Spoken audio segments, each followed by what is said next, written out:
할렐루야. 하나님의 은혜가 오늘 저와 여러분들에게 함께 하실 줄 믿습니다. 우리가 지난 그 신년 예배 때에 함께 예배를 드리면서 설교를 기억하실 겁니다. 그때에 우리가 뒤로 물러나지 아니하고 과거로 돌아가지 아니하고 정말 하나님 맡겨주신 이 상황 속에서 최선을 다하자. 우리의 인생은 날마다 초행길이다. 여러분 그렇죠? 우리가 미리 내일을 살지 않기 때문에 오늘을 사는 사람으로 처음 살아가는 이 길은 항상 불안하고 불편할 수밖에 없습니다. 그러나 주님과 함께 동행하고 그 동행하심을 통해서 살아가는 백성들은 반드시 하나님께서 이끄시는 귀한 복을 누리게 될 줄 믿습니다. 그 안에서 믿음의 노를 열심히 저어서 뒤로 침륜하지 아니하는 저와 여러분들 될 수 있길 주님의 이름으로 축원드립니다. 할렐루야. 하나님께서 우리와 함께 하실 뿐만 아니라 하나님께서 우리 가운데 성령의 역사하심을 늘 공급하십니다. 우리가 믿음을 온전히 세우고 성령 안에서 소망으로 살아가야 돼요. 여러분들 우리가 결국은 믿음의 노를 열심히 젓고 주님 앞에서 열심히 달려간다 할지라도 결국은 성령이 나와 함께 하지 않으시면 그 모든 수고들이 가끔씩 정말 헛되게 끝날 수도 있어요. 그래서 우리는 항상 성령과 함께함으로 살아야 되고 여러분들 저와 달려가는 이 길 가운데 결국 우리의 계획이 아니라 성령께서 하시는 계획과 소망 안에 있을 때에만 모든 것이 온전해지는 줄 믿습니다.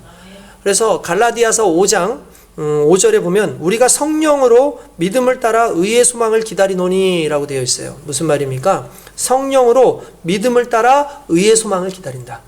이 말은 우리가 소망을 가지고 살아가는데 이 소망은 우리의 믿음이 중요한 부분으로 이제 자리 잡고 있지만 무엇보다 가장 중요한 건 성령으로 믿음에 따라가야 된다. 성령으로. 무슨 말입니까? 성령 안에서 성령께서 이끄시는 대로 믿음 안에 살고 소망 안에서 살아갈 때 그게 참된 소망으로서 우리에게 다가올 수 있다라는 그 이야기를 하는 겁니다. 어떤 분이 그런 말씀을 하십니다. 어떤 분이 친일파 이제 재산 환수위원회라고 있는데 거기서 이렇게 일을 하시는 공무원이시래요. 근데 그분 말씀이 1919년 우리나라가 한일 합방이 되던 때 아닙니까? 그때 친일파가 그 당시에는 극소수였대요. 그렇게 많은 사람이 친일파가 아니었다는 거예요. 오히려 친일파들을 욕하고 친일파들에 대해서 상당히 분노하고 분개하는 어떤 그런 분위기가 있었는데 약 1930년대에서 35년 되던 그 사이에 친일파의 수가 헤아릴 수 없을 만큼 급증을 하더라는 거예요. 그래서 그 이유가 무엇이냐에 대해서 살펴봤더니 조선에 대한 소망, 믿음이 사라졌기 때문이라는 거예요. 옛날에 우리가 그 영화 중에 그 암살이라고 하는 그 영화에 그 이정재가 맡았던 그 역에서 이정재가 말 그대로 친일파로 나오죠. 너 왜 매국을 했냐? 왜 그렇게 나라를 팔아먹었냐? 왜 그렇게 했느냐? 했더니 그 사람 하는 소리가 그땐 독립이 될 줄 몰랐으니까. 그땐 해방이 될 줄 몰랐으니까 내가 그랬다 라고 이야기를 합니다. 우리가 그 이야기를 들으면서 씁쓸함을 갖지만 실은 오늘 우리도 그 사람과 다를 바 없이 살아가고 있을 수 있다는 항상 그런 위기와 나름대로의 그 경각심을 가지고 있어야 돼요. 여러분 우리는 많은 것들을 계획하고 많은 것들을 생각하고 많은 것들을 우리가 끌어가면서 살려고 애씁니다. 그런데 우리의 계획이 우리의 마음대로 잘 이루어지나요? 우리가 뜻하는 것들이 우리의 뜻대로 잘 이루어집니까? 실제로 그렇지 못하죠. 작년 한 해만 해도 우리가 계획했던 그런 총천연색의 그러한 도안들이 있었지만 결국 우리와 전혀 상관없는 그런 상황과 현실 속에서 그 모든 것들이 꺾이는 안타까움을 경험할 수밖에 없었다라는 거죠. 그래서 우리의 경험이나 우리의 모든 것들을 우리가 생각해 볼 때에 야, 내가 계획한 것, 내가 꿈꾸고 소망하는 것 그것이 완벽하게 우리의 삶을 우리의 기대 속에서 다 나타나는 것은 아니구나라는 걸 늘 생각하며 살아야 된다는 거예요. 그래서 변하지 않으시는 하나님, 변하지 않고 오늘 우리 가운데의 어떤 상황 속에서도 아주 일목요연하게 일관성 있게 우리를 이끄시는 그 하나님의 계획, 그걸 성령 안에서 믿음을 따라 나타나는 소망이라고 그렇게 이야기할 수 있다는 거예요. 그렇기 때문에 우리 하나님은 신실하신 하나님 아닙니까? 우리의 성령은 신실하신 성령님이죠. 그래서 그분이 계획하시고 그분 안에서 그분이 주신 그 약속은 변하지 않기 때문에 여러분 어떤 상황 속에서 이루시는 그 소망을 따라가는 사람이 가장 지혜로운 사람이라는 거예요. 그래서 저와 여러분들이 그냥 여러분들의 삶을 사는 것이 아니라 하나님께서 허락하셔서 성령께서 알려주신 그 소망의 삶을 살아갈 때 올 2021년은 반드시 승리하는 귀한 삶을 살게 될 줄로 믿습니다. 많은 사람들이 그런 얘기를 하죠. 아유 목사님 이게 말처럼 쉽습니까? 뭐 성령 안에 산다고요? 예수 안에 산다고요? 믿음 안에 산다고요? 아유 그게 말처럼 쉽습니까? 그거 정말 어려운 거죠. 그런다고 해가지고 될 것 같습니까? 라고 얘기하는 사람들이 있어요. 그러면 이렇게 생각하시면 돼요. 그렇게 얘기하시는 분들은 왜 그렇게 얘기하시면 성령과 함께하지 않기 때문에 그렇게 얘기하는 거예요. 성령을 경험하지 않고 성령의 소망대로 살지 않고 성령 안에서 믿음으로 살지 않는 사람은 그렇게 얘기해요. 왜냐하면 성령의 역사를 경험하지 못했기 때문에. 그런데 오늘 이러한 말씀을 할 때 아멘 맞습니다. 저는 그것을 경험했습니다. 라고 말하는 사람은 벌써 이 말씀을 대하는 태도가 다를 수밖에 없다라는 거죠. 왜냐하면 경험했으니까. 그걸 알고 있으니까. 저는 올 한 해 여러분들이 그 성령을 경험하시고 성령의 은혜를 간구하며 살아감으로 말미암아 승리하는 저와 여러분 되시길 주님의 이름으로 축원드립니다. 할렐루야. 그래서 성령이 저와 여러분들의 마음을 붙잡으시고 그 마음 가운데서 역사하시는 귀한 복을 누리시길 주님의 이름으로 축원드립니다. 오늘 본문의 말씀을 통해서 우리가 하나님의 은혜를 받기를 원합니다. 오늘 본문의 말씀 중에서 특별히 뭐니 해도 핵심이 되는 말씀은 우리가 너무나 잘 아는 말씀 23절 말씀이라고 할 수 있겠죠. 모든 지킬 만한 것 중에 더욱 내 마음을 지키라. 생명의 근원이 이에서 남이니라. 할렐루야. 우리가 지킬 것들이 상당히 많이 있지 않습니까? 솔직히 뭐 가정을 지키기도 해야 되겠고 내 삶을 지키기도 해야 되겠고 수많은 것들을 지켜야지요. 그런데 성경에는 이런 것 지켜라 저런 것 지켜라 라는 그 말보다 무릇 내 마음을 지키라 라고 말씀하고 있다는 사실이에요. 왜냐하면 생명의 근원이 여기에서부터 나오기 때문이다 라고 성경은 말하고 있는 겁니다. 성경에 보면은요, 제가 한번 찾아봤어요. 마음이라는 단어가 몇 번이나 나올까 찾아봤더니 마음이라는 단어가 무려 1058회가 나와요. 그러니까 1058회. 그러니까 이 1058회면 상당히 많이 나오는 거거든요. 그러니까 이 마음이라는 단어가 이렇게 자주 등장하는 이유는 성경에서 일어나는 수많은 일들 가운데 이 마음과 관련되어진 일들이 상당히 많다는 거예요. 뿐만 아니라 하나님께서 말씀을 통해서 끊임없이 우리에게 지켜라, 새겨라, 조심해라, 각성해라, 또한 뜻을 모아라 라고 할 때 그때 쓰셨던 단어가 마음이라는 거예요. 그러니까 마음을 잘 새기고 마음에 새기고 마음을 잘 지키고 너의 마음 가운데 하나님의 뜻을 두고 뭐 이런 식으로 하나님께서 마음에 대한 이야기들 상당히 많이 하셨다라는 건 우리의 삶 가운데 이 마음이 차지하는 비율이 상당히 높다는 거죠. 무슨 말이냐? 저와 여러분들이 하는 행동은 실은 내 마음에서부터 나오는 거예요. 내가 마음이 아니라 무의식적으로 나오는 것이 있다면 그거는 병일 수 있죠. 또는 그것은 뭐 내가 계획하지 않았던 어떤 이상한 기운에 휩쓸려서 갈 수 있는 그런 부분이죠. 뭐 술을 마셨다든지 뭐 이랬을 때 내 마음과 상관없이 하는 행동들이 있을 수 있겠죠. 그러나 일반적으로 정상적인 사고를 가지고 있는 대부분의 사람들은 내 마음에 있는 것들이 행동으로 나타나게 돼 있어요. 숨기려고 해도 결국은 행동으로 드러나고 말로 드러나기 때문에 그 사람의 마음을 실은 살필 수가 있다라는 거예요. 그래서 하나님께서는 너의 행동을 봐라. 너의 행동 가운데 문제가 있어? 그러면 그 행동을 고치기 전에 너의 마음을 고치라고 얘기해요. 그러니까 너의 행동을 누군가가 망가뜨릴 수밖에 없는 그런 영향을 주기 전에 항상 마음을 단단하게 하고 그렇게 살아라 라고 얘기를 한다는 거죠. 우리가 잘 아는 말씀 중에서 빌립보서 4장 6절에서 7절 말씀 보면 아무것도 염려하지 말고 다만 모든 일에 기도와 간구로 너희 구할 것을 감사함으로 하나님께 아뢰라. 그리하면 모든 지각에 뛰어난 하나님의 평강이 그리스도 예수 안에서 너희 마음과 생각을 지키시리라 라고 말씀하고 있다는 사실이에요. 무슨 말입니까? 문제가 생겼습니다. 환란이 생겼습니다. 하나님 앞에 기도했어요. 하나님 앞에 기도하고 간구해. 그런데 하나님께서 간구했더니 문제를 해결해 주시고 어떤 상황을 변화시켜 주시는 것이 아니라 그리하면 모든 지각에 뛰어난 하나님의 평강이 그리스도 예수 안에서 너희 마음과 생각을 지키신다고 말씀하셨다는 거예요. 하나님, 저는 마음과 생각 그런 거 상관없어요. 그냥 좀 이 환경을 좀 바꿔주세요. 하나님, 저는 그런 것보다 오히려 지금 이 현실 속에서 나를 힘들게 하고 있는 이 문제를 좀 해결해 주셨으면 좋겠어요 라고 얘기를 하잖아요. 근데 하나님께서는 이 환경을 주신 분이 하나님이라는 거예요. 이 환경 가운데 우리를 힘들게 하시기도 하고 이 환경 가운데 우리를 깨닫게 하시는 그 목적하에서도 하나님께서 이러한 모든 상황을 주셨기 때문에 이 환경을 바꾸는데 목적이 있지 않아요. 그러면 우리가 이 상황 속에서 환경을 바꾸는 것이 목적이 아닌 하나님의 뜻을 깨닫는다면 제일 먼저 나올 수 있는 게 뭘까요? 감사예요. 왜냐하면 결국 그 환경은 나를 위한 것이니까. 그 환경을 통해서 하나님께서 계획하신 건 내가 하나님 앞에서 잘 되어지는 부분일 테니까. 그래서 모든 문제가 있으면 일단 감사함으로, 어떤 환경에 문제가 있다 할지라도 그걸 감사함으로 하나님께 기도하고 간구하면 하나님께서 우리의 생각과 마음을 지키신다고 말씀하셨습니다. 그런데 왜 하필이면 예수 안에서 내 생각과 마음을 지키신다고 하셨냐면 오늘 본문에 나와 있던 그 말씀대로 무릇 지킬 만한 것 중에 더욱 네 마음을 지켜라. 왜냐하면 생명의 근원이 그 마음에서 나오기 때문이다 라고 말씀하고 있다는 거예요. 그러니까 다른 거는 문제가 생겨도 회복되기가 쉬운데 내 마음에 문제가 생기면 생명과 직접적인 관련이 있다는 거예요. 그럼 여기서 말하는 생명이라는 건 그냥 어떤 육신적인 생명만을 말하는 것이냐? 그렇지 않죠. 하나님께로부터 공급받고 있는 생명.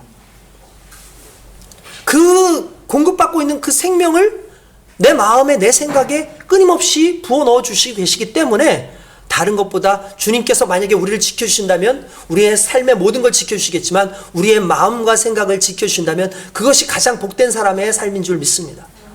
그러므로 저와 여러분들의 삶 가운데 지켜지는 것이 바로 그리스도 예수 안에서 그 마음일 줄로 믿습니다. 여러분 주님의 마음으로 살아가고 계십니까? 성령께서 주시는 그 진정한 은혜의 마음으로 살아가고 있나요? 저는 하나님께서 저와 여러분들의 마음과 생각을 지켜주시는 그 은혜 가운데 있기를 원합니다. 여러분 마음이라는 것이 어떨까요? 이 성경에서 마음은 이제 좀 생각과는 좀 다르게 나와요. 그러니까 우리 마음 그러면 마음 어디 있어요? 마음 여러분 마음 어디 있어요? 여기 마음 있어요? 여기? 여기 마음이 실제로는 여기 있죠. 머리에 마음이 있죠. 근데 성경에서 나름대로 말하고 있는 그 마음이라는 건 그냥 생각을 말하는 게 아니에요. 그러니까 근원적으로 정서적인 거 또는 그러니까 감정적인 부분이죠. 정서적인 거 또 이성적인 부분 그리고 하나님과의 그 영적인 관계 속에서 갖는 어떤 그런 부분 그걸 담는 그릇 같은 게 마음인 거예요. 그러니까 결국 내 마음이라고 하는 것은 나 자체예요. 내 자체인 거예요. 여러분들 여기서 생각이라는 부분은 어떤 부분일까요? 좀 더 나아가서 이성적인 부분이겠죠.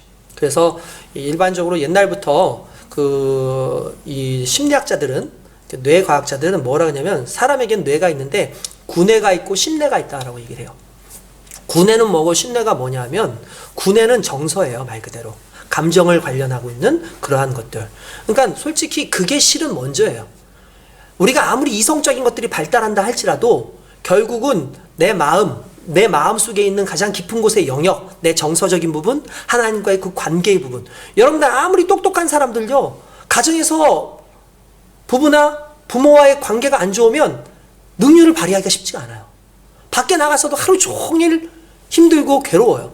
내 마음이 불안불안하고 내 정서가 상당히 힘들면 아무리 똑똑하고 대단한 지식을 가지고 있다 할지라도 오히려 사람들을 방해하고 사람들을 힘들게 하는 경우가 얼마나 많은지 몰라요.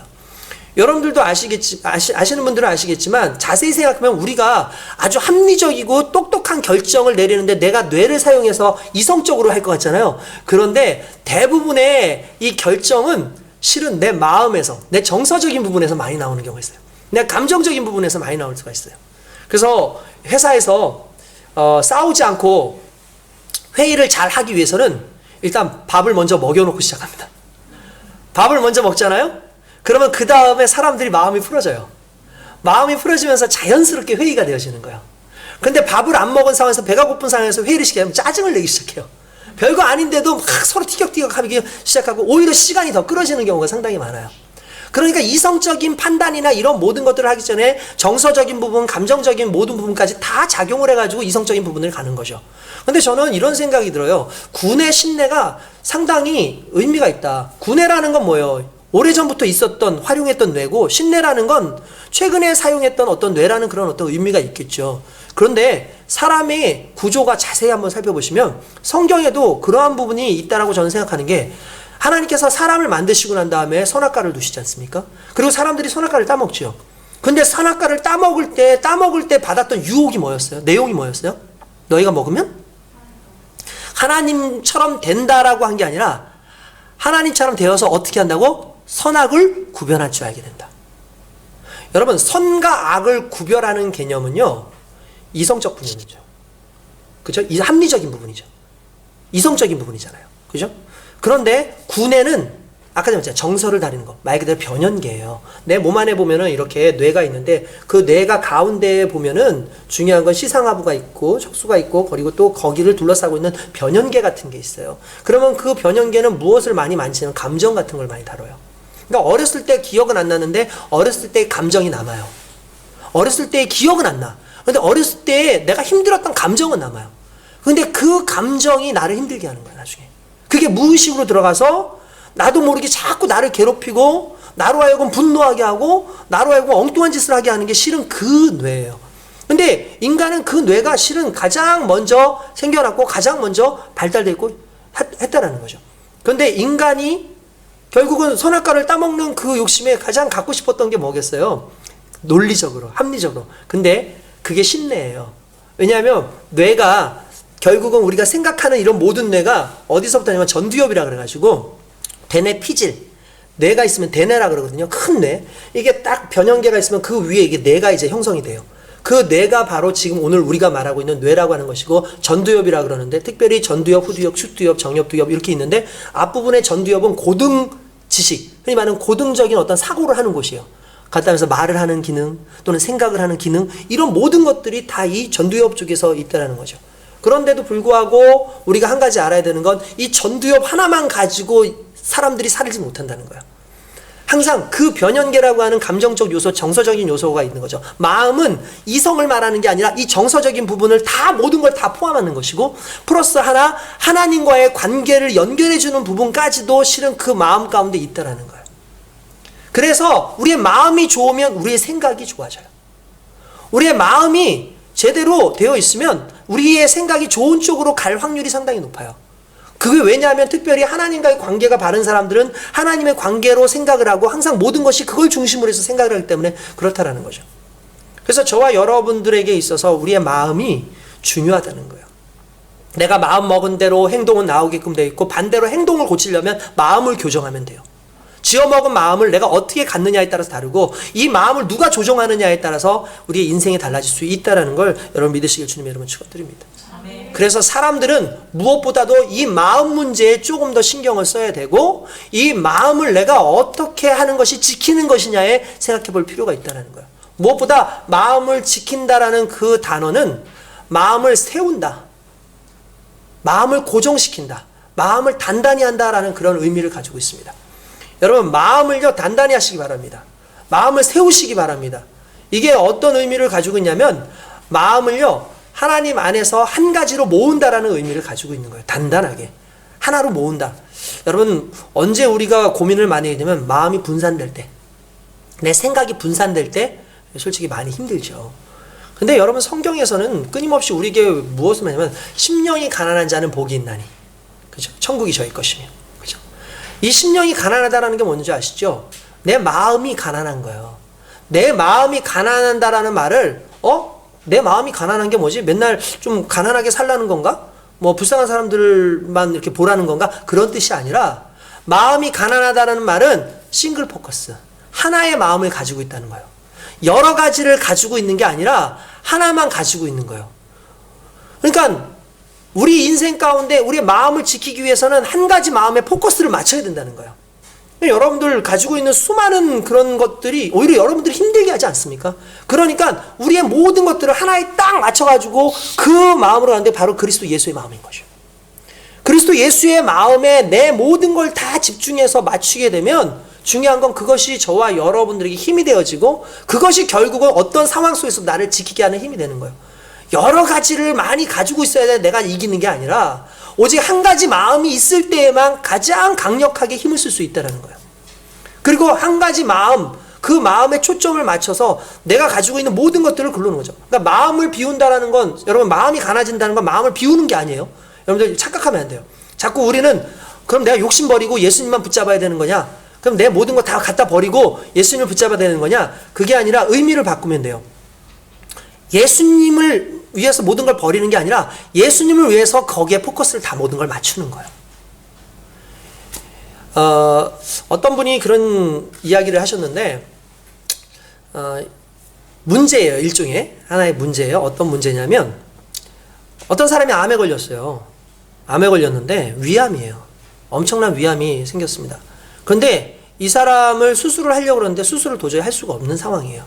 그럼 이 사람을 살릴 수 있는 유일한 방법은 뭐냐면, 레이저를 가지고 그 속에 있는 이제 기술이 별로 없을 때니까 레이저를 가지고 안에 넣을 수는 없으니까 이 레이저를 쏴가지고 이 안에 있는 이 암덩어리를 죽여야 돼요.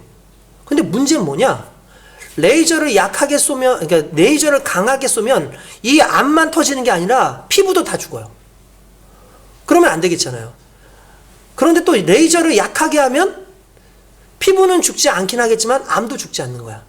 그럼 어떻게 하는 게 가장 좋냐? 이것 때문에 초기에 상당히 고민들이 많았었다는 거예요. 레이저 기법이 있어서 레이저로 수술을 하는 걸 알겠는데 그 안으로 직접 넣을 수 있는 상황은 아닌 거예요. 그래서 레이저를 쏴야 돼. 그래서 고민을 하다가 만들어진 그 내용이 뭐였냐면, 약한 레이저를 여러 곳에서 한꺼번에 쏘자.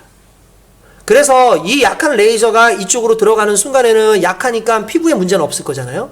이쪽에서도 마찬가지인데, 그런데 맨 마지막에 레이저들이 함께 모여지는 그 부분은 강력하게 레이저가 발생된다는 거죠. 그러면 거기가 어떻게 됐어요? 타죠. 그러니까 이 원리가 어떤 거냐면, 여러분들 우리가 어렸을 때 그 돋보기 같은 거 가지고 이렇게 햇볕을 쬐잖아요. 그러면 검은 종이 갖다 놓고 이렇게 하면은 초점 맞추면 어떻게 되죠? 타잖아요. 그죠? 타지 않습니까? 근데 그거 가지고는 솔직히 이 검은 종이나 태우지 나무를 태우지 못해요. 그럼 어떻게 되느냐? 돋보기를 여러 개를 함께 해가지고 초점을 한쪽에다 맞춰 놓는 거예요. 그러면은 어떻게 되죠? 나무도 타요. 왜? 그 돋보기에 여러 개의 모든 초점이 맞춰지는 거기에 강력한 힘이 들어가기 때문에, 강력한 열이 발생을 하기 때문에 그렇다는 거죠. 똑같은 원리인 거예요. 내 인생 가운데 내 인생을 태우지 않고도 하나님 안에서 모든 초점 하나가 그리스도 예수께 모여지는 그 순간에 강력한 힘이 나온다는 거예요. 그러니까 여러분, 우리의 삶이 그런 거예요. 여러분들 안에서 내가 가지고 있는 재능, 내가 가지고 있는 어떤 상황, 이런 것들 내 마음대로 내 뜻대로 다 사용하고 있다가 이거 그럼 버려야 됩니까? 아니지. 그 모든 걸 하나님께 모으라고. 그 모든 것들을 여러분들의 지식, 여러분들이 가지고 있는 건강, 여러분들이 가지고 있는 어떤 상황, 이런 그런 모든 걸 다 버려야 됩니까? 아니라고. 그걸 그리스도 예수의 뜻이라고 하는, 하나님의 은혜라고 하는, 하나님의 사명이라고 하는 거기다가 집중을 시켜버리는 거예요.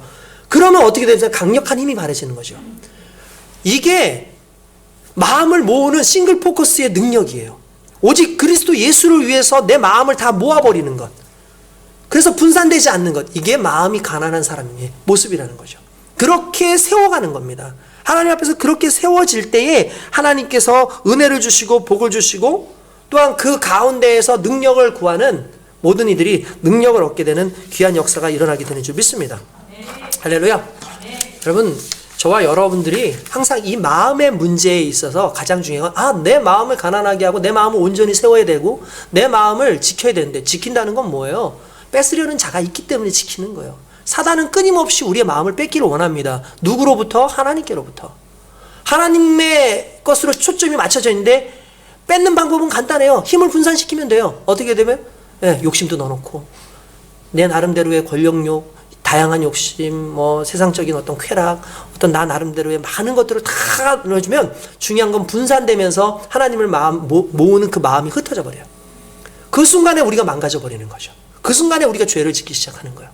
그렇기 때문에 그 모든 것을 지키지 못하게 하려는 세상의 모든 것들을 지키기 위한 일단 의지적 애씀이 필요하고 성령의 역사하심이 필요하고 나의 모든 초점을 하나님께 맞추는 게 중요하다는 거예요.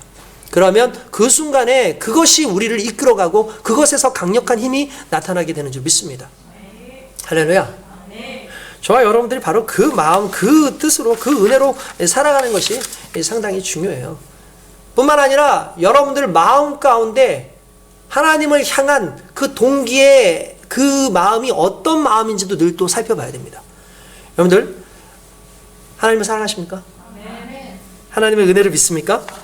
그럼 여러분들 그 하나님의 은혜를 믿는 사람들은 과연 어떤 마음으로 할까? 여러분, 우리가 방금 전에 얘기한 것처럼 우리의 행동은 반드시 어디에서부터 기인된다고요? 우리의 생각과 우리의 마음에서부터 기인된다 그랬죠. 그렇죠? 그런데 그러면 우리의 행동을 움직이게 하는 그 마음을 뭐라고 부르냐면 동기, 그렇게 얘기해요. 그죠? 동기라 그러죠. 이렇게 하게 되는 동기가 뭐예요? 이렇게 하게 된 동기가 뭐예요? 그러잖아요. 그럼 동기라고 하는 그 말을 두 가지로 우리가 해석을 할 수 있는데, 하나는 이제 동기에 대해서 이야기할 때에 이제 두 가지로 얘기했어요. 하나는 접근 동기라는 게 있고, 하나는 회피 동기라는 게 있어요. 그럼 접근 동기는 뭐고 회피 동기라는 게 뭘까? 좀 쉽게 설명해 두면 이런 거예요. 여러분, 영어 중에서 want가 있고 like가 있어요. 아시죠? want, like. 예? 그래서 want는 원한다라는 뜻이고 like는 좋아한다라는 뜻이에요. 그럼 우리는 일반적으로 이걸 같은 걸로 사용하죠. 너 뭐 원해? 너 뭐 좋아해? 그렇게 얘기하잖아요. 너 좋아하는 게 뭐야? 너 원하는 게 뭐야? 라고 얘기하죠. 그런데 심리학에선, 상담학에선 철저하게 나눠요. 왜냐하면 서로 달라요, 실은. 이게 엄청나게 다른 거예요. 왜 그러냐면 원한다라고 할 때의 그 want는요, 회피적 동기예요. 무슨 말이냐? 이거 내가 왜 원하냐면 남들은 다 가지고 있는데 내가 없기 때문에 좀 불편해요. 남들은 다 이런 게 있고 저런 게 있고 근데 내가 지금 없기 때문에 불안하고 불편해요. 그래서 이걸 회피하고 싶어요. 그래서 원하는 거예요. 그렇죠? 이해되셨어요? 그러니까 내가 원하는 이유는 이게 지금 불안한 거야. 불편한 거야. 이게 없으니까 불편한 거야. 그러니까 이걸 원해. 이해되시나요? 그런데 접근 동기라고 하는 건 뭐냐면 내가 이걸 like해요. 좋아하는 거예요. 이게 뭐 불안하고 불안하지 않고 그런 문제가 아니라 내가 그걸 너무 좋아해. 내가 그걸 너무나 사랑해. 그래서 내가 그걸 하는 걸 즐거워해. 이런 걸 보고 접근 동기라고 하는 거죠. 김경률 교수님이라고 계십니다. 그분의 책을 통해서 제가 이 내용을 알게 됐는데 그분이 책 속에서 그런 얘기를 했어요. 뭐라고 얘기를 했냐면은 자기의 그 막둥이 아들인데 늦둥이래요. 늦둥이 아들을 데리고 놀이동산에 간 거야. 이제 놀이동산에 가서 놀고 있는데 갑자기 아이가 보채기 시작하더니 풍선을 사달라는 거예요.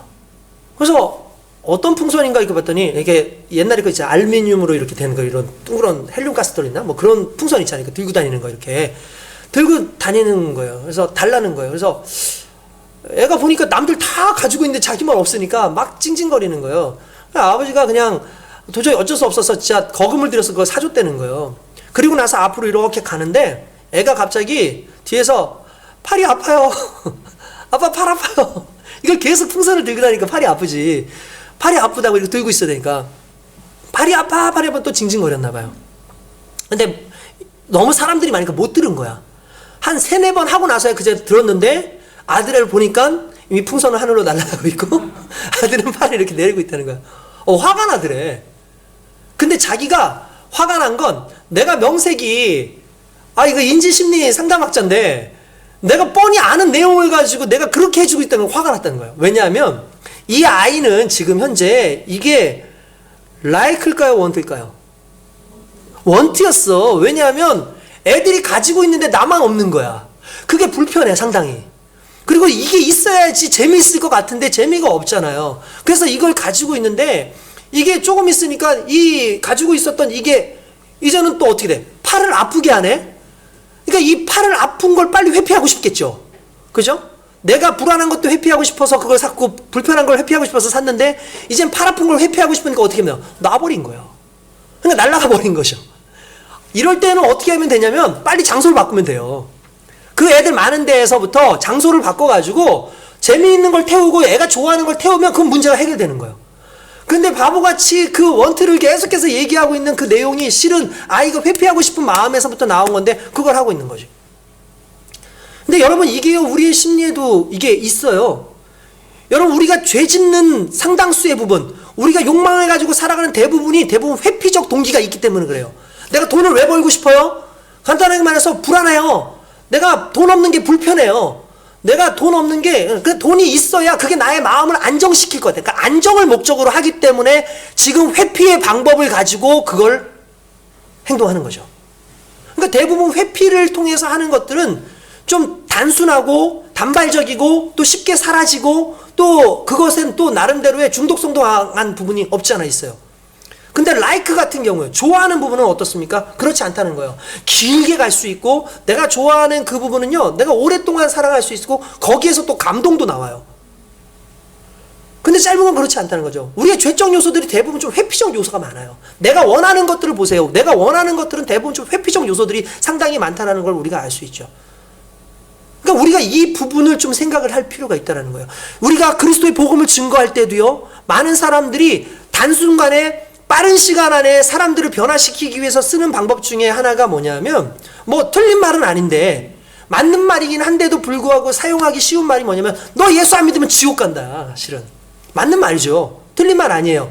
그런데 이걸 듣는 대부분의 사람들이 어떤 마음이냐면, 빨리 지옥으로부터 회피하고 싶어. 내가 죄인이라는 상황으로부터 회피하고 싶어요. 그러니까 회피적 동기를 가지고 그걸 하기 때문에 중요한 건 이게 기쁨이 없어요. 신앙생활 하는 게 별로 즐거움이 없는 거예요. 그냥 그 회피하는 그 목적 하나 가지고 신앙생활 하는 거죠. 그런가 하면은 라이크라고 하는 즐거움, 접근 동기에 있는 사람들은 어때요? 그 자체가 즐거워요. 그러니까 이런 거죠. 너 예수 믿으면 너 생명 얻어. 내 예수 믿으면 하나님의 자녀가 돼. 예수 믿으면 행복해. 예수 믿으면 진정한 사명자가 될 수 있고, 예수 믿으면 너의 인생을 하나님이 책임져 주셔라는 그 말 속에서 나는 즐겁죠. 행복하죠. 그러니까 그 행복함을 가지고, 즐거움을 가지고, 하나님과 그 관계 속에서 즐거움을 가지고 롱런할 수 있는 거예요. 그러니까 신앙은 부정적 요소를 가지고 그걸 강화시켜가지고 무서움 같아 떨게 하는데 목적이 있는 게 아니라 나의 즐거움을 살리는 거예요. 그래서 예수님께서 뭐라고 그러셨어요? 예수님은 내 안에 기쁨을 주신다 그랬어요. 너의 마음에 성령으로 즐거움을 주신다 그랬고, 우리의 마음 가운데 기쁨을 가지고 일하게 하신다 그랬어요. 그게 1차적 동기면서 접근 동기이기 때문에 우리가 이걸 따라가야 되는 거예요. 이 부분을 따라가요. 그러니까 우리 마음은 회피적 동기가 아니라 우리 말하는 접근적 동기에 의해서 움직여질 때 내 마음이 좋은 거죠. 근데 그 접근적 동기는 순수하게 100% 아무런 욕심 없이 정말 사랑함으로 나타날 때인데, 그 나타날 때가 언제면 대부분 관계의 문제가 해결됐을 때예요. 여자친구한테 뭔가를 사주는 건 당연해요. 왜냐하면 사주고 싶으니까. 그에게 뭔가 사줄 때 기쁘니까. 내가 그걸 안 줬기 때문에 불안불안하면은 서로 사이가 안 좋은 거지. 너 왜 나한테 다이아몬드 반지 안 사줘? 아, 이걸 빨리 사줘야지. 내가 지금 이 닥달하는 걸 좀 면할 것 같은데. 이러면 회피적 동기에서 사주는 거잖아. 근데 일반적으로 서로 사랑하는 사람들, 정말 관계가 좋은 사람들은 뭔가 해주고 싶어가지고 막 안달이나, 아, 이걸 해주고 싶어. 그거 해주는 게 즐거움이죠. 하나님이 내 마음에 계시고 하나님이 내 마음 속에서 나와의 관계를 온전히 만들어 놓으셨을 때에는 내가 하나님을 위해서 하는 모든 것들이 즐거움이 되는 거예요. 그 마음을 가져야 돼요. 그 마음이면 내 마음이 지켜져요. 할렐루야. 이걸요, 광고에서도 사용한다니까요. 광고의 기법 중에 여러분, 코카콜라 아시죠? 코카콜라. 여름에 여러분 생각해 봅시다. 아, 코카콜라 얼마나 정말 이 땡볕에 너무 더운데 광고가 나와요. 막 사람들이 해변가에서 막 더워가지고 막 그러고 있는데, 누군가 갑자기 딱 아이스박스를 딱 가져옵니다. 아이스박스 쫙 열어요. 얼음 사이에 거기에 코카콜라가 하나 딱 들어있는 거예요. 그 코카콜라를 딱 꺼내는데 그 코카콜라 사이로 그 이슬이 막 떨어지는데, 그 이슬 가운데서 딱 누군가 이거 통 타는데 퐁 하면서 소리가 나면서 거기서 이제 거품이 나오고 막 하면서 그거를 꽉꽉꽉 넣는데 아 하면서 시원하다고 막 이렇게 한번 해보죠. 여러분 상상만 해도 그게 진짜 시원하겠다. 저거 먹고 싶어. 진짜 시원하겠다. 순간 이 갈증을 해소하고 싶은, 빨리 회피하게 하는 그 부분을 극대화시킨 거라고 볼 수가 있겠죠. 광고가 그럴게요. 그러면 겨울이 됐다고 생각합시다. 겨울이 됐는데 똑같은 선전을 해가지고 칵 하면 추워.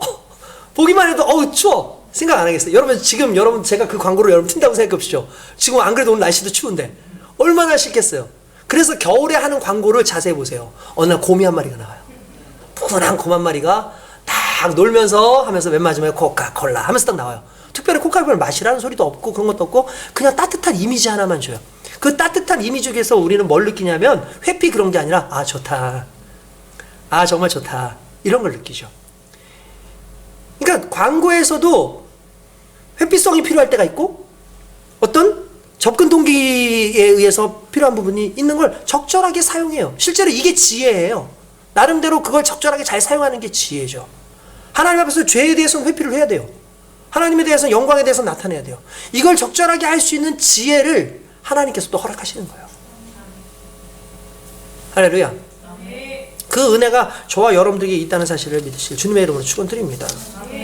뿐만 아니라 우리의 마음은 솔직히 여러분 항상 우리 스스로에게 있는 이 마음 속에 하나님의 음성을 자꾸 듣고 그 마음을 그쪽으로 쏠리려고 해야 돼요. 왜 그러냐면 우리의 마음은요 상당히 연약하고요 이기적입니다. 우리의 마음은 상당히 게을러요. 그리고 우리의 마음은 상당히 자기를 합리화하려고 노력을 해요. 여러분 죄 짓는 수많은 사람들, 남을 힘들게 하는 수많은 사람들이 하고 난 다음에 가장 많이 하는 소리가 내 탓이 아니라 저 사람 탓이라고 얘기해요. 그렇게 많이 해요. 내가 이렇게 안 되는 건 저 사람 탓이야. 여러분 정말 그런가요? 이건 솔직히 자기의 그 합리화라고 할 수 있는데 자신의 합리화의 오류를 제가 잠깐 좀 말씀을 드리면은 좀 이런 거죠. 어제 우리 집에 저희 집에 그 청년 몇 명이 왔어요. 그러면서 서로 같이 대화를 하다가 어떤 얘기가 나왔냐면 노아의 자녀들 중에서 함에 대해서 얘기가 나왔어요. 여러분들 그 인류가 노아 이후에 셈, 함, 야벳으로 인해서 인류가 나눠지죠. 성경 그렇게 얘기하고 있죠. 그러면 셈은 셈족이 있고 야벳 쪽이 있고 그래요. 야벳은 이제 이렇게 실제로 따져보면 야벳 쪽 속들은 이제 유럽 계통이 그쪽이고 셈은 그 아시아 계통일 가능성이 높다라고 일반적으로 그렇게 얘기를 해요. 그런데 함 같은 경우에는 아프리카 쪽이 그쪽이 맞다라고 거의 일반적으로 보는 개념인 것 같아요. 그런데 어떻게 해서 그게 가능할까? 아버지가 같은데 그런데 며느리가 달라요. 며느리들이 다르기 때문에 충분히 가능하고 실제로 여러분들 유전학적으로 따져봤을 때 우리가 호적이 있잖아요. 호적은 아버지를 따라가죠. 그렇죠? 호적을 따라가서 결국 이렇게 족보를 따라가면 아버지 쪽으로 가잖아요. 그러면 과학적으로도 아버지 쪽을 따라갈 수 있을까? 안 돼요. 아버지 쪽은 끊겨요. 중간에. 그런데 누구 쪽은 되냐? 모계 쪽은 나중에 그게 어디까지 모계가 연결이 되는지 가능하대요. 그 왜 그러냐면 미토콘드리아에 거기에 염색체를 통해서 유전자를 통해서 알 수 있는데 그게 여성들에게 모계로 이제 이어지기 때문에 그거는 이제 모계 쪽이 이게 더 되는 부분이 있는 거지. 그러니까 실제로 사람들은 부계도 상당히 영향을 주지만 모계도 상당히 큰 영향을 실질적으로 많이 준다라는 그런 얘기를 해요. 근데 어쨌든 간에 우리가 지금 알고 있는 셈, 함, 야벳 중에서 함에 대해서 우리가 뭔 얘기를 하면 함은 대부분 그 자녀들이 흑인이었다라고 생각을 하는 거죠. 그런데 그 함이 어떤 사람이었습니까? 노아가 잠을 자고 있었어요. 술을 엄청 마시고 잠을 자고 있었는데 잠을 자다 보니까 아무래도 옷을 벗었는지도 모르고 잤겠죠. 그러니까 이제 세 아들이 가서 그걸 봤어요.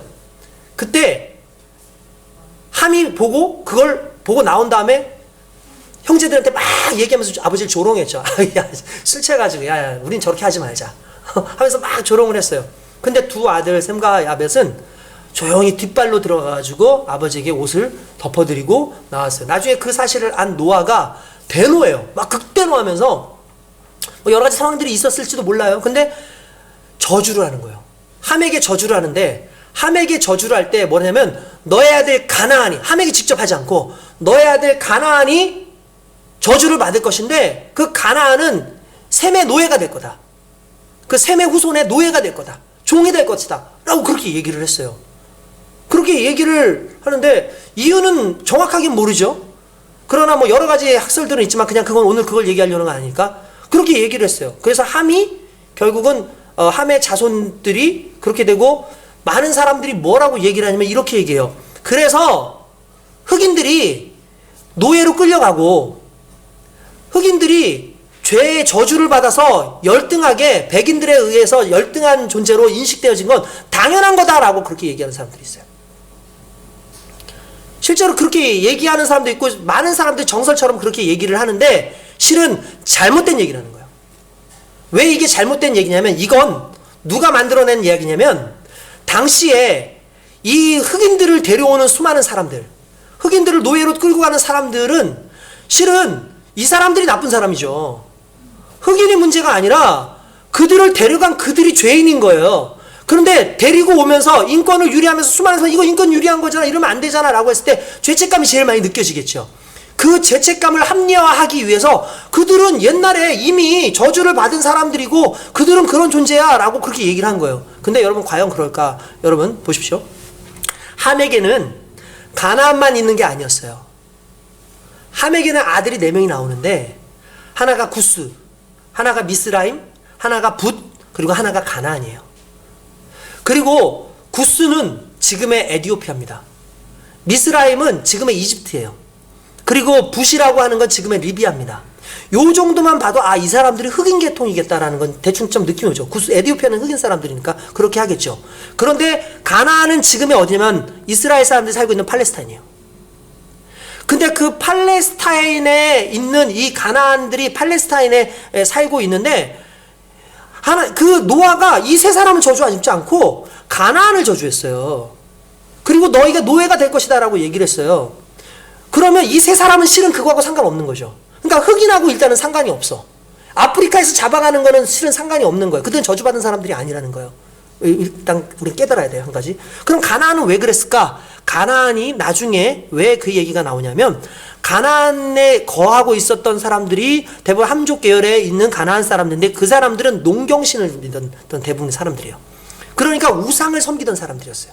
그 우상이 섬기던 가나안 땅을 하나님께서 누구에게 줬냐면 아브라함의 자손인 이스라엘 백성에게 출애굽하면서 그들에게 주시면서 전쟁을 치러가지고 가나안 사람들 다 내어쫓고 거기에서 이스라엘이 정착을 하게 됐는데 이스라엘 사람들이 셈족이에요.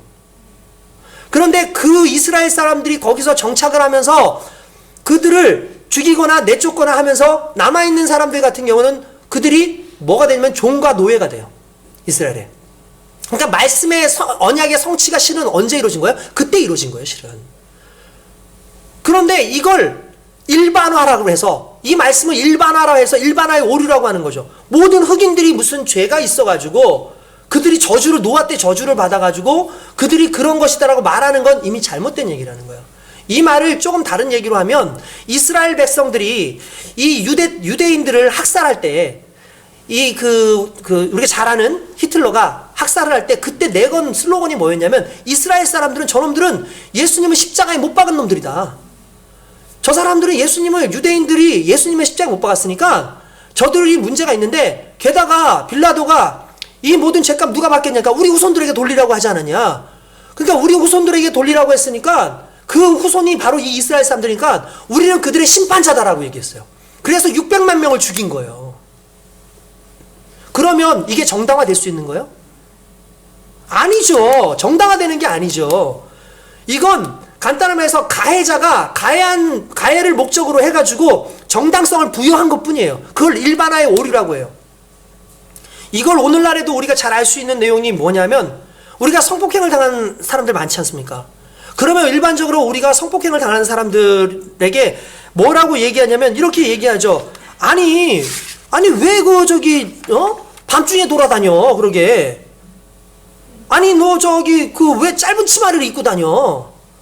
아니 왜 그렇게 자꾸 눈웃음을 쳐. 그러니까 그러지. 참 여러분 생각해 보세요. 이런 사고는 누구의 입장에서 바라본 거냐면 가해자 입장에서 바라본 거예요.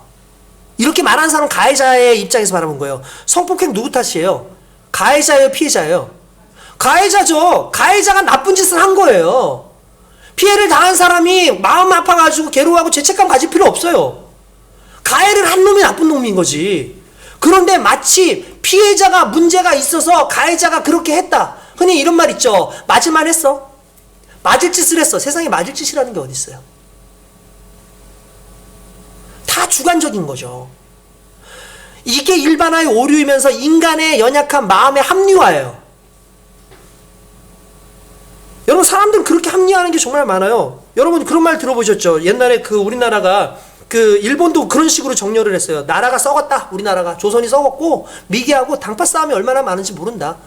그래서 우리가 개화를 시켜주기 위해서 일본이 이렇게 합병을 한 거다.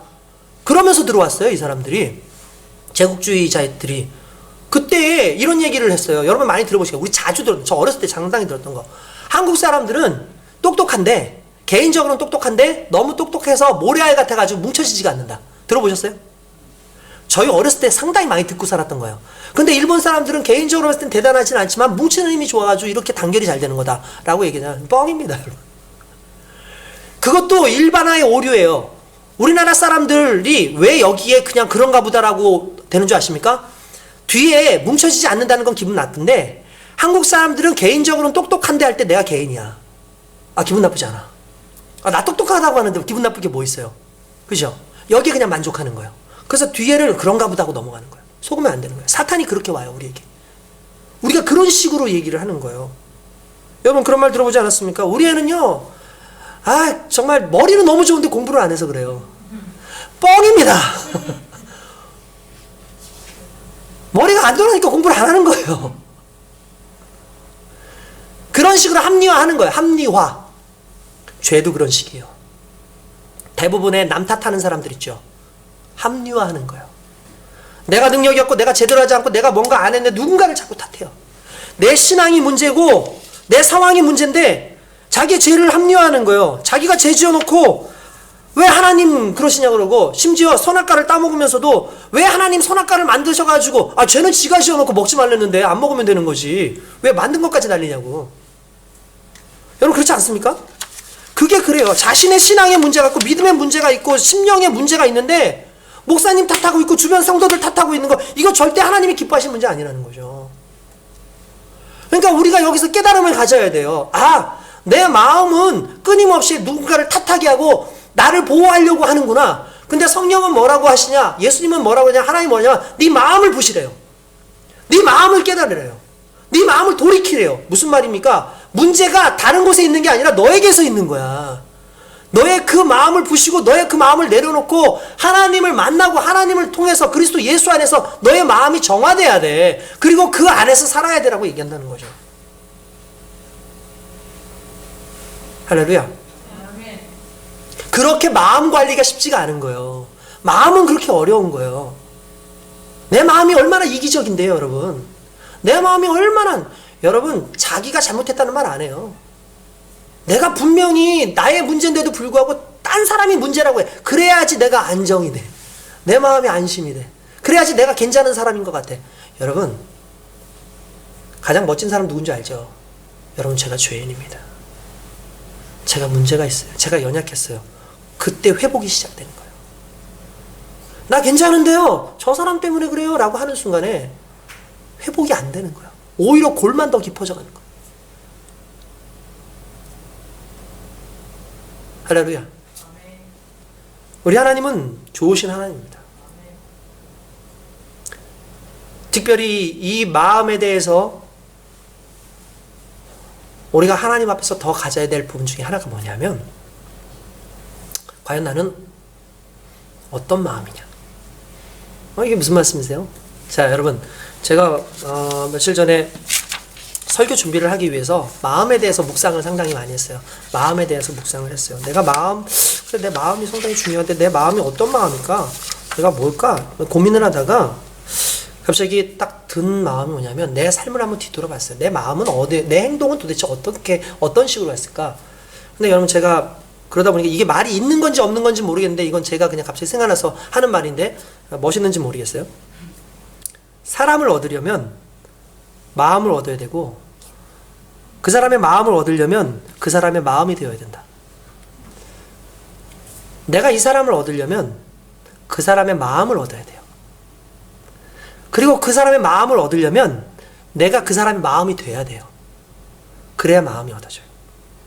저는 청소년들을 좋아합니다. 청년들을 상당히 좋아합니다. 저는 그들과 있는 것 자체가 너무나 즐겁고 행복해요. 그래서 그 친구들을 얻기를 원해요. 왜냐하면 젊은이들이 예수 믿는 게 너무나 행복해요. 연세가 드셔가지고 예수를 믿는 것도 상당히 중요하지만, 이왕이면 조금 더 어린 나이에 예수를 믿고 하나님이 원하는 삶을 살아가고 하나님의 기쁨이 되어진다면 얼마나 좋겠어요. 그래서 저는 젊은 사람들한테 상당히 투자를 많이 하는 사람이에요. 근데 제가 아이들의 마음을 얻기 위해서 아이들처럼 행동하죠. 아이들처럼 말하기도 하고 아이들처럼 행동하기도 하고, 그럼 주변 사람들 다 나이 들어가지고 왜 저런 식으로 푼수같이 그렇게 해? 왜 이렇게 철없이 그래? 라고 얘기를 해요. 근데 저는요, 그냥 그게 아이들의 마음을 얻는 방법인 것 뿐이에요. 왜냐하면 그들의 마음이 뭔지를 아니까 그냥 그들의 마음으로 가는 것 뿐이에요. 그래서 내가 얻고자 하는 건 그들의 마음이고 결국 그들의 마음을 얻고 하는 거죠. 근데 많은 사람들은, 어른들은 어떻게 얘기하냐면 애들이 뭐 하는 행동에 대해서 그 마음을 얻고 싶은 마음이 없어요. 그 친구를 얻을 생각이 없어요. 그러니까 지적부터 해요. 문제 있다고 얘기해요. 너 정말 문제 있어. 너 그거 아니잖아. 그렇게 살면 안 돼. 근데 이 친구의 마음은 아픈 마음이 있고 슬픈 마음이 있고 괴로운 마음이 있고 어떤 그런 마음이 있고 수많은 마음 가운데 내가 그 마음이 되고자 하지 않는 건 간단하게 말해서 내가 그 사람을 얻고자 하는 마음이 없는 거랑 똑같은 거예요. 그렇게 되면 어떻게 될까요? 결국 이렇게 얘기하죠. 꼰대. 어른들 보고 꼰대라고 하는 이유가 뭔지 아십니까? 우리하고 마음이 다르다는 거예요. 내 마음을 동화되지 않았어라고 얘기하는 거죠. 어른들은 자기 입장에서만 얘기하죠. 그 얻고자 하는 마음이 없어서 그래요. 근데 바울은 뭐라 그랬어요? 내가 자유인이 되는 것은 자유는 얻고자 함이고, 내가 종처럼 가는 건 내가 종을 얻고자 하는 것이고, 내가 헬라인에게처럼 하는 행동은 헬라인을 얻고자 하는 것이고, 내가 유대인에게서는 유대인으로 가서 내가 그들을 얻고자 하는 것 아니냐.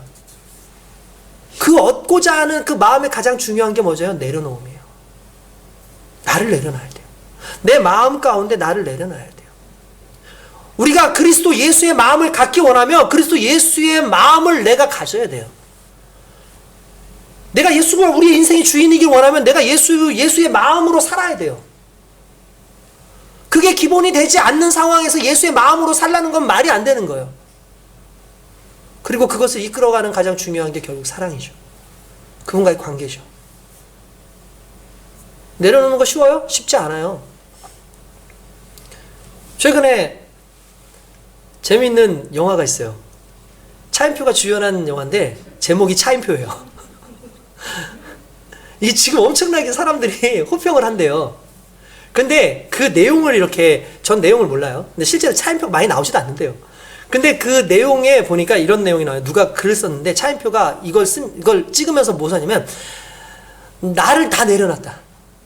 기존의 나의 이미지를 다 내려놨다. 여러분, 차인표 그러면은 어떤 이미지입니까? 칫솔까지 입 하면서 이런 이미지 아닌가요? 뭔가 세 보이고 막 바르고 뭔가 말 하나만 해도 그냥 제대로 그냥 딱딱딱딱 맞춰진 그 얘기를 할 것 같고 그런 사람처럼 느껴지잖아요. 멋있는 사람처럼 느껴요. 근데 이번에 그런 걸 다 내려놓고 그냥 코믹스럽게, 허풍스럽게, 코믹스럽게 그렇게 자기를 했대요. 그게 쉽지는 않았어요. 근데 그 모든 걸 내려놓는 이유가 뭐냐면 관객을 얻는 거예요. 새로운 이미지를 얻는 거예요. 배우로서 새로운 도전을 한 거예요. 그 새로운 도전을 위해서 옛날 걸 내려놓지 않으면 새로운 도전이 안 되는 거예요. 아역 배우들이 제일 힘들어하는 게 그거래요. 어렸을 때 아역 배우로서 생활을 하다 보니까 사람들이 자기를 보면서 아역 배우의 이미지만 계속 있다 보니까 성인이 됐는데도 성인으로서의 어떤 그걸 잘 못해준다는 거예요. 그래서 옛날에는 좀 파격적인 그런 배역을 맡아가지고 갑자기 성인 배우가 되고 뭐 이런 일도 있었다는 거예요. 쉽지가 않거든요. 그럼에도 불구하고 내려놓을 때, 그럼에도 불구하고 내려놓는 애씀과 노력과 나의 의지적인, 아니 그게 안 되니까 성령께 맡겨버리는 그 일이 있을 때 내 마음이 온전히 지켜진 줄 믿습니다. 성령이 내 안에 오시죠. 하나님 내 안에 오시죠. 성령의 놀라운 역사가 우리 가운데 역사하시는 가장 놀라운 방법 중에 하나가 뭐냐면 말씀이에요. 성경에 보니까 이렇게 나옵니다. 시편 119편 9절에 보면 청년이 무엇으로 그 행실을 깨끗게 하리까? 주의 말씀을 따라 삼갈 것이니다. 할렐루야. 내 행동을 어떻게 삼갈 수 있을까요? 내 행동을 어떻게 지킬 수 있을까요? 내 행동을 어떻게 하나님의 영광을 따라서 할 수 있을까요? 그건 주의 말씀을 따라가야 돼. 근데 그 주의 말씀이 어디로 받아들여져야 돼? 내 마음으로 받아들여져야 되거든요.